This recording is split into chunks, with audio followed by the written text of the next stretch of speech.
Assalomu alaykum hurmatli kuzatuvchilar. Bizning navbatdagi bemorimiz ayol kishi. Bularda bel sohasidagi joylashgan 3 ta segmentdagi grija va oyoq, ya'ni ikkala tizza sohasidagi gonartroz diagnozlari va pay yirtilishi, shikastlanishi bilan diagnoz qo'yib, biz ularda 10 kunlik bir kurs licheniyasini olib bordik va hozirgi kunda bemorimizni o'zidan bo'lgan o'zgarishlarni eshitib qolishimiz mumkin. Assalomu alaykum azizlar. Men 20 yil bo'ldi shu oyoq og'riq, bel og'riq, grija bilan kurashga turman, bormagan doktorim qolmagan. Surjamiyat klinikasına geldim, şurada Kümüşcan kızımız. Ben davalады, bir kurs lечение aldım. Ayaklarıma, belime yaxşı payda etdi. Xudoga şükür hazır oturup turaman, yürüp bilmesedim.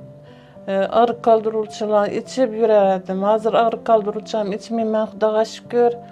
Yaxşı yürüpmen. Oturup turuşlarım yaxşı. Şu klinikaya katta rahmet aytaman.